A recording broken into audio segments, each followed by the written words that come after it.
Hi and welcome back. My name is Suzanne. I'm 63 years old and today we're going to talk about how to do it slower but better.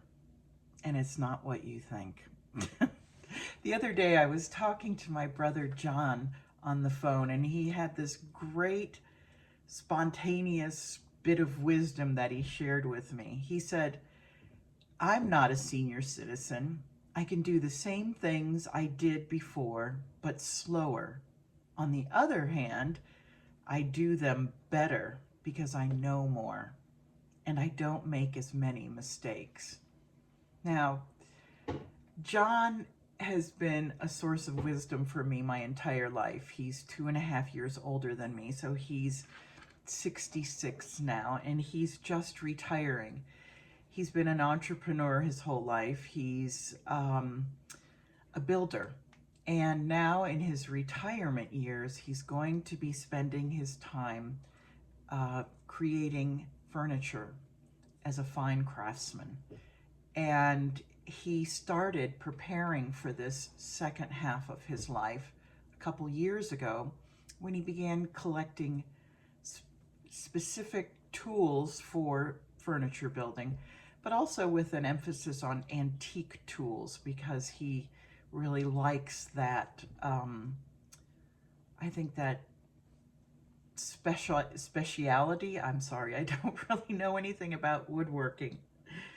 But what I'm trying to say is that he was very focused and he knew exactly what he wanted to accomplish. And I think that's evidence of what he was saying in his quote to me. He's not doing things as fast, but in fine woodworking, why would you? You want to do things slower. You want to have the patience to really make something beautiful and use your years of accumulated wisdom, in my brother's case, as a builder, to create things that are really, truly beautiful and that will last for not years, but decades. I saw the same principle at work in my mother's life. She, at the age of 65, retired from being a school teacher and an elementary school administrator with an emphasis on early childhood education. And she'd always dreamed of living overseas. And so at the age of 65, she and my father moved to Kiev, Ukraine, where mom worked for an international school. And she got to live out her dream of living overseas and traveling, which was also my father's dream, and also continue doing something she loved dearly, which was teaching children. Mom continued to live overseas until the age of 79, and she continued to live a very full and enriched life until the age of 95 when she passed away. When she came home from living overseas, she no longer taught, but she used her other skills as she was an extrovert. And so she was somebody who loved being around people, and that's one of her talents. She also loved the choir at her church, and she could no longer sing with them, but she became a prayer warrior for them and took prayer requests. She attended every single choir practice and took prayer requests and prayed for them during the week. And so she was still giving back to her community, her church community. So let's unpack these 3 points that my brother made and see how we can apply them to our own lives. Because honestly, John's statement was a real wake-up call to me. I think I was falling into that trap of saying, oh, I'm a senior citizen, I'm supposed to be old now. And John was saying, absolutely not. You're not old. You're just wise. And you're going to do things a little bit differently now, but you're going to do them better. And I love that idea. So John is saying, let's redefine what being a senior means. And I think that is so appropriate now. because we're living longer, and we're living not just longer, but more fulfilling lives. We have more energy, we're stronger, we're fitter, we can do more things. I have a friend of mine back in Colorado who just retired, and she immediately took to um, her bicycle, and did one of the really grueling 50-mile road races this past summer. So your retirement years are not years to slow down.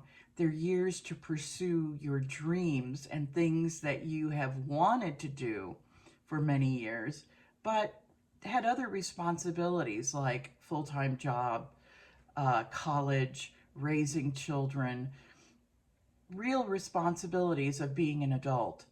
And you're still an adult, but now you have more leeway on how you get to spend your time. So, first of all, John is saying redefine what it means to be a senior.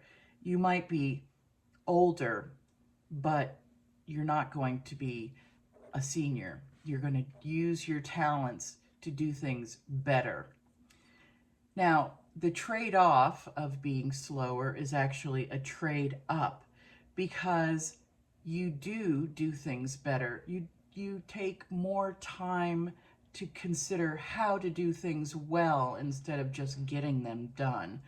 You're going to spend more time planning your execution, no matter what it is.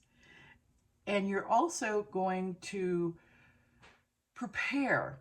And there's going to be a lot less, hopefully, a lot less drama when things don't go right, because the wisdom of your years is understanding that failure is part of the journey, not the end point. You're going to say, okay, that didn't work, but what if I do it this way? So your accumulated wisdom, your patience with yourself and with others is a real gift of your years.